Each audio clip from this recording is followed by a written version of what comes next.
আসসালামু আলাইকুম ৰহমতুল্লাহি ওবাৰাকাতুহ। ইছলাম দৰদী ভাই বন্ধু মা ভনীসকল, আশা কৰোঁ আল্লাহ তাবাৰক তাআলাই সকলোকে ভালে ভালে ৰাখিছে।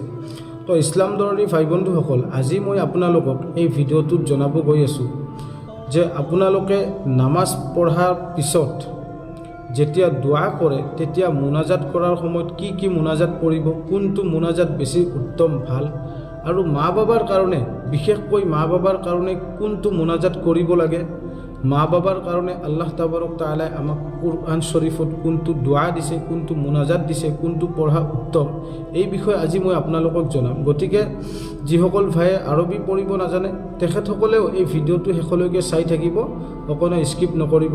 আৰু যিসকল ভাইয়ে মোৰ চেনেলটো নতুনকৈ চাই আছে সকলোকে অনুৰোধ, মোৰ চেনেলটো ছাবস্ক্ৰাইব কৰি থ'ব নাপাহৰিব। প্ৰথমতে আমি মা বাবাৰ ফজিলতৰ বিষয়ে কিছু জানি লওঁ।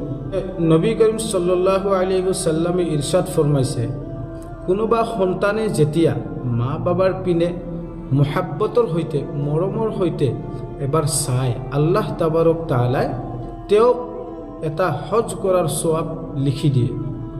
আৰু কোনোবা মা বাবাই যেতিয়া সন্তানৰ পিনে খিদমতৰ কাৰণে মহাব্বতৰ সৈতে এবাৰ চায়, মৰমৰ সৈতে চায়, তেতিয়াও সেই সন্তানৰ ওপৰত আল্লাহ তাবাৰক তাআলাই এটা গোলাম আজাদ কৰা সৱাব লিখি দিয়ে।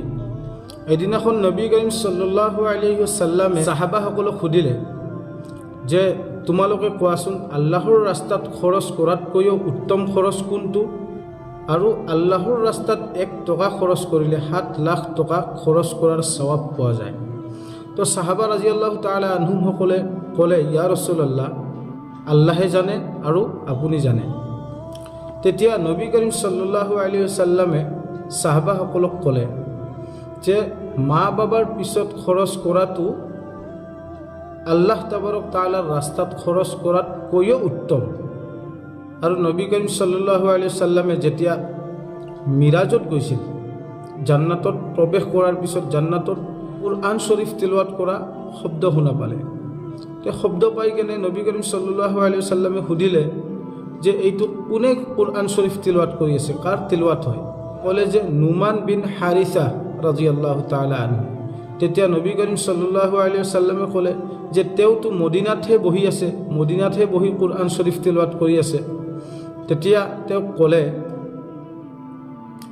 যে নুমান বিন হাৰিছা ৰাদিয়াল্লাহু তাআলা আনহু মা বাবাৰ বহুত ফৰমা বৰদাৰ হয়, মা বাবাৰ বহুত খিদমত কৰে, মা বাবা তেওঁৰ ওপৰত খুচি আছে, যাৰ কাৰণে তেখেতে যদি ঘৰত বহিও কুৰআন শৰীফ তিলাৱাত কৰে তেওঁৰ তিলাৱাত জান্নাতলৈকে আহি পায়, জান্নাততো তেওঁৰ তিলাৱাত শুনা হয়।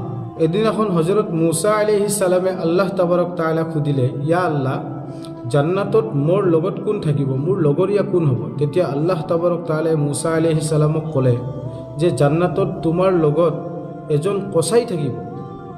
তেতিয়া হজৰত মুছা আলাইহিস সালামে ভাবিলে যে কচাই এজন থাকিব মোৰ লগত, তে মই চাব লাগিব সেই কচাইজন কোন, কৰে কি।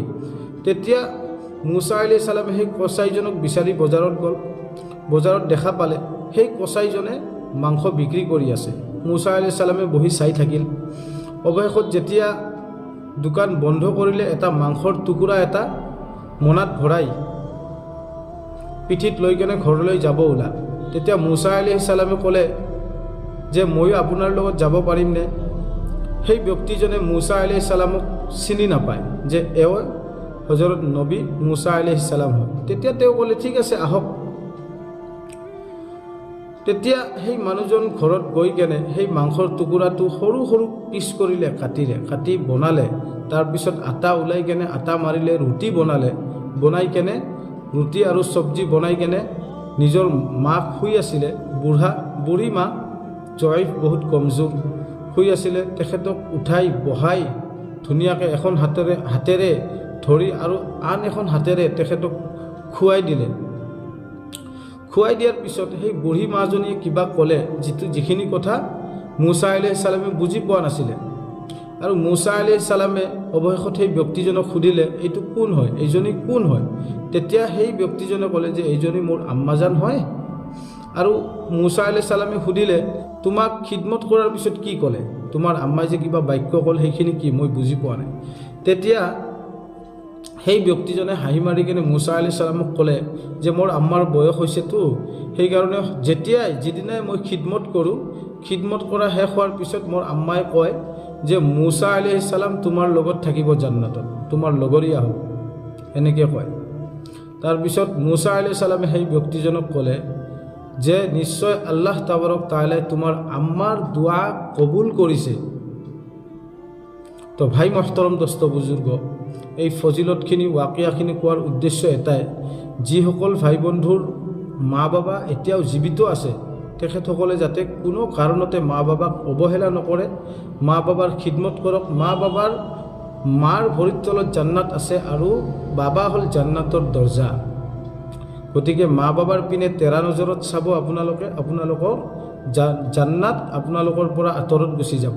গতিকে যিসকল ভাই বন্ধুৰ মা বাবা এতিয়াও জীৱিত আছে তেখেতসকলক মই অনুৰোধ জনাইছোঁ আপোনালোকে মা বাবাক অৱহেলা নকৰিব, মা বাবাৰ খিদমত কৰিব। আৰু যিসকল ভাই বন্ধুৰ মা বাবা নাই, গুজৰি গৈছে, তেখেতসকলে কি কৰিব? তো তেখেতসকলক মই মুনাজাত দিম, দোৱা দিম, কোৰআন শৰীফৰ দুটামান দোৱা শিকাই দিম। তেওঁলোকে বেছিকৈ নামাজৰ পিছত এই মুনাজাতটো পঢ়িব, দোৱা কৰিব। হজৰত উমৰ ফাৰুক ৰাজিয়াল্লাহু তাআলা আনহুৰ জামানাত এজন নজৱান ডেকা ল'ৰা আছিলে, তেওঁৰ নাম আছিলে কিলাব। তো তেওঁ বুঢ়া মা বাবাক ঘৰত এৰি থৈ কেনে জিহাদত গৈছিল। জিহাদৰ পৰা অহাৰ পিছত তেওঁৰ আব্বাই তেখেতক ক'লে যে বাবা, তুমি যেতিয়া সৰু আছিলা তেতিয়া মোৰ নিজৰ হাতেৰে মই তোমাক লালন পালন কৰি ডাঙৰ দীঘল কৰিছোঁ, তোমাক খুৱাইছোঁ। এতিয়া মই বুঢ়া হৈ গৈছোঁ, বিচনাৰ পৰা উঠিব নোৱাৰোঁ, তোমাৰ আম্মাও বুঢ়া হৈছে, মোক এক গিলাচ পানীও দিব নোৱাৰে, তুমি আমাক এৰি থৈ কেনে জিহাদত গৈছা।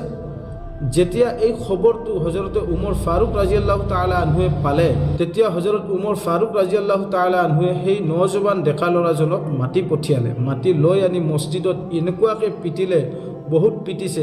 তাৰপিছত কৈছে যে তুমি আৰু কেতিয়াও কোনো কাৰণতে তোমাৰ মা বাবাক এৰি দূৰত নাযাবা, তোমাৰ মা বাবাতকৈ জিহাদ ডাঙৰ নহয় তোমাৰ কাৰণে। তো ভাই মহতৰম দোস্ত বুজুৰ্গ, আশা কৰোঁ আমি সকলোৱে বুজি পাইছোঁ। গতিকে আজিৰ পৰা সকলোৱে আমি এইটো ইৰাদা কৰোঁ যে আমাৰ যাৰ যাৰ মা বাবা জীৱিত আছে আমি মা বাবাৰ ভালদৰে খিদমত কৰিম। আৰু যিসকল ভাই বন্ধুৰ মা ভনীসকলৰ মা বাবা নাই, গুজৰি গৈছে, ইন্তেকাল হৈ গৈছে, তেখেতসকলে মই মুনাজাত শিকাই দি আছোঁ। এই মুনাজাতটো নামাজৰ পিছত বেছিকৈ পঢ়িব। মা বাবাৰ কাৰণে 1 নম্বৰ মুনাজাত হ'ল ওয়াকুৰ ৰব্বিৰ হামহুমা কামা ৰব্বায়ানি সগীৰা। ওয়াকুৰ ৰব্বিৰ হামহুমা কামা ৰব্বায়ানি সগীৰা। ওয়াকুৰ ৰব্বিৰ হামহুমা কামা ৰব্বায়ানি সগীৰা। 2 নম্বৰ দোয়াটো হৈছে মা বাবাৰ কাৰণে রব্বানা গফির লি ওয়ালিওয়ালিদাইয়া ওয়ালিল মুমিনিনা ইয়াউমা ইয়াকুমুল হিসাব।